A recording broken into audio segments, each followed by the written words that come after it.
Kesuksesan di dalam bisnis lebih sering datang kepada orang yang berani bertindak. Assalamualaikum warahmatullahi wabarakatuh. Selamat datang di DB Channel. Sobat DB, mengawali pertemuan kita ini, saya tak lupa mendoakan agar seluruh pemirsa DB Channel menjadi pengusaha sukses yang kaya raya. Dan jika ada menurut pemirsa manfaatnya tayangan ini, saya mohon berkenan pemirsa untuk memberikan subscribe kepada DB Channel. Sebelumnya saya ucapkan terima kasih. Sobat DB, pada pertemuan kita kali ini saya mengajak Sobat DB untuk melihat kesuksesan seorang anak muda di masanya. Kenapa saya katakan di masanya? Karena awal dari usaha yang dilakukan oleh pengusaha yang satu ini sudah cukup lama, tahun 2012. Tetapi usahanya itu bukan dimulainya dengan bersenang-senang, bukan dimulainya dengan serba ada, tapi dimulainya dengan segala bentuk kesusahan dan dengan segala bentuk keterbatasan, terutama bentuk keterbatasan dari modal.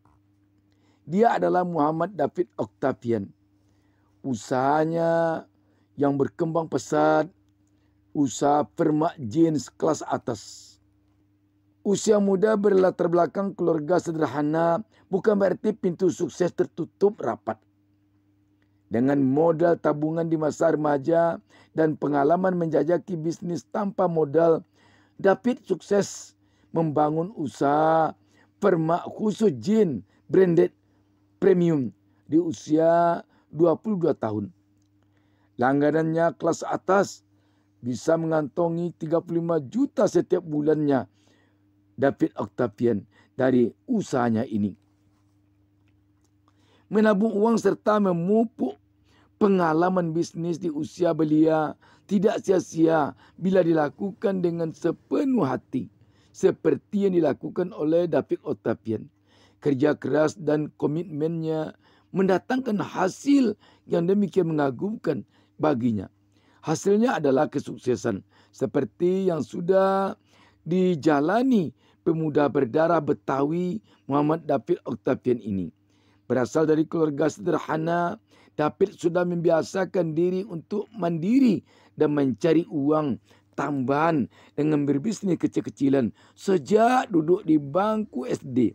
Bayangkan Sobat DB, dia telah memulai usaha sejak masih duduk di bangku SD, sekolah dasar.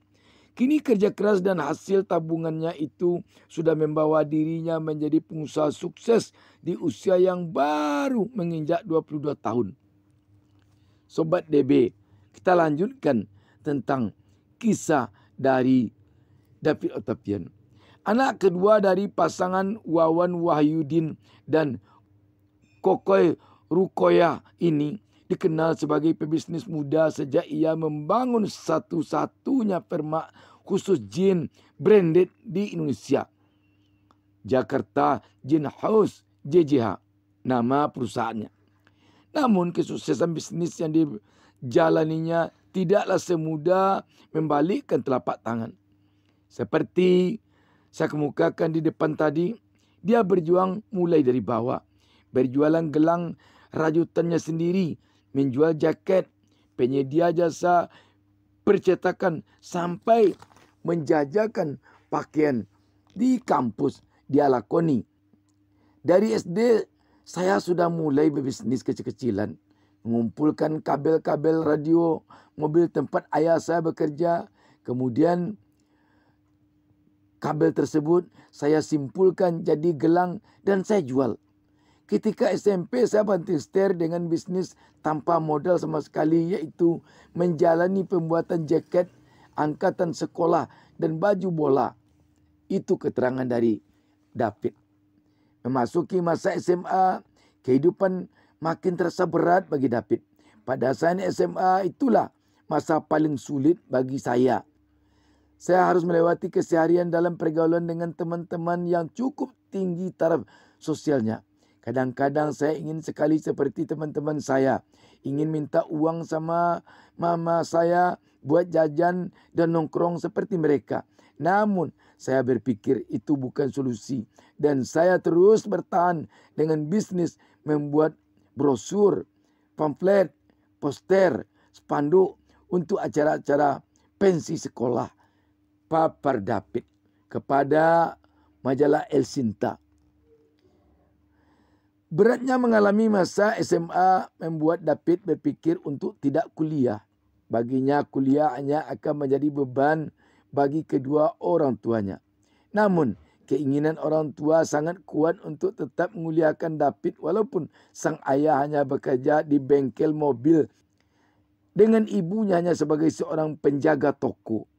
Akhirnya David pun kuliah di salah satu universitas swasta jurusan IT. Saat memasuki kuliah semester 2, David baru mengetahui kalau uang masuk kuliahnya adalah hasil jual gelang emas sang ibu. Waduh, sungguh sangat menyedihkan sekali. Menggenang air mata David begitu mengetahui bahwa dia untuk masuk kuliah dulunya dengan uang dari ibunya hasil menjual gelang emas perhiasannya. Sejak saat itu David bertekad mencari uang tambahan sambil kuliah. Dengan uang yang saya tabung selama masih sekolah, kira-kira 3 jutaan, saya berpikir untuk berbisnis lagi, yaitu bisnis jualan baju untuk kalangan teman sekampus. Waduh, memang mengagumkan sekali prinsip dari David. Setiap hari saya bangun jam 5 pagi, berangkat naik busway ke Mangga 2, belanja pakaian laki-laki dan perempuan. Jadi setiap berangkat kuliah saya sudah pasti bawa 2 tas yang isinya baju-baju dagangan saya. Papar Pemuda kelahiran Jakarta 29 Oktober 1989 ini. Setelah lama berkutat penjualan baju, akhirnya David menghentikan bisnis jualannya. David ingin menjadi entrepreneur sesungguhnya, memiliki tempat usaha dan mempekerjakan beberapa karyawan. Seiring keinginannya itu, ternyata celana jeans impor menginvasi Indonesia. Namun banyaknya pengguna jeans branded di Indonesia tidak sebanding dengan jumlah jeans permak khusus jeans premium tersebut. Maka pada Oktober tahun 2009, David mendirikan Jakarta Jean House JJH. Menurut David, permak jeans banyak di mana-mana, tapi tidak ada tailor yang punya pengetahuan khusus tentang jeans branded. Dari sini dia mulai berpikir dia harus bisa mengambil kesempatan ini. Dia ingin memberikan solusi bagi mereka yang ingin menjaga kualitas jeans premiumnya walaupun sudah dipermak. Untuk membangun JJH, David kembali membuka pundi-pundi tabungannya. Hasil putaran uang dari bisnis penjualan pakaian terkumpul 15 juta. Dengan modal yang relatif kecil itu, David menyewa tempat di Jalan Cepetera nomor 65B yang berukuran 1,3 meter. Membeli satu alat mesin jahit khusus jeans, mesin obras khusus jeans, dan renovasi tempat. Pertama kali JJH berjalan, David hanya memiliki 1 orang karyawan. Hebatnya, dalam ukuran waktu 2 bulan saja, JJH sudah bisa balik modal. Sungguh mengagumkan. Untuk mengembangkan kualitas permaknya, setelah 4 bulan JJH berjalan, David bisa membeli mesin jahit yang diimpor dari Jepang khusus jeans. Mesin itu berfungsi menghasilkan jahitan rantai yang bisa menghasilkan roofing effects yang biasa terdapat pada jeans impor. Keaslian jahitan jeans impor tersebut tetap terjaga meskipun sudah dipermak.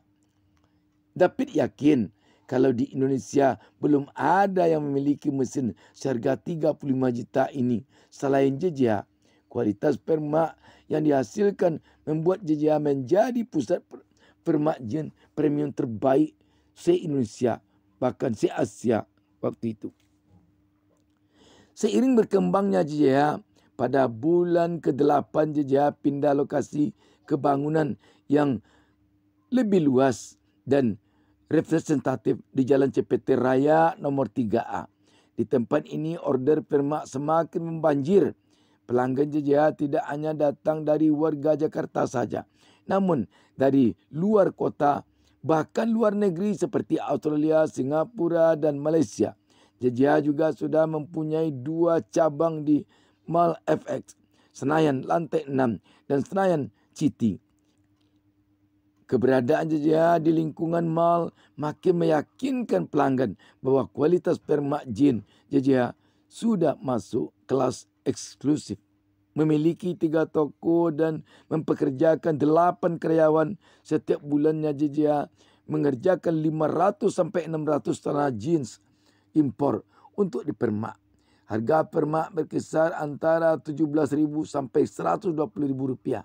Selain permak, JJH juga menyediakan jasa kostum jin impor atau menjahit baru dengan desain pribadi pelanggan. Jasa kostum ini disediakan JJH bagi pelanggan yang ingin memiliki jin impor namun tersandung masalah dana. JJH membantu membuatkan dengan menyediakan bahan jin kualitas impor dan dijahit dengan mesin yang terbaik pula. Untuk kostum jin, dalam sebulan JJH bisa mengerjakan 30 sampai 40 celana dengan kisaran harga Rp538.000 sampai Rp688.000. Dengan total produksi permak dari kostum tersebut, David mengakui omset JJH dalam sebulan bisa mencapai 35 juta. Mendirikan JJH sebagai satu-satunya permak jin premium di Indonesia, David tahu betul akan ada follower yang meniru bisnisnya. Namun David tidak khawatir dengan segala bentuk persaingan itu. Kata David, dia tidak takut ditiru karena dia yang pertama dan dia yakin kalau dia berjalan lebih dahulu dan terus berjalan lebih dahulu. Sobat DB, akhirnya David menjadi pengusaha sukses yang telah merambah usahanya kian kemari. Sobat DB, dapat agaknya kita tiru David ini untuk bisa menjadi pengusaha sukses. Kuncinya tampaknya bagi David yang pertama, tidak malu, tidak gengsi menjalankan usaha. Bayangkan, pergi kuliah dia harus membawa 2 tas. Yang satu berisi buku, yang satu berisi barang dagangannya. Yang kedua, dia tidak gengsi, tidak malu memulai usaha dari bawah. Yang ketiga, dia gigih dalam berusaha. Ini yang perlu kita tiru. Sobat DB, sekali lagi saya doakan semoga pemirsa menjadi pengusaha sukses yang kaya raya. Semoga kita semuanya kaya raya. Salam sukses dari DB Channel. Wassalamualaikum warahmatullahi wabarakatuh.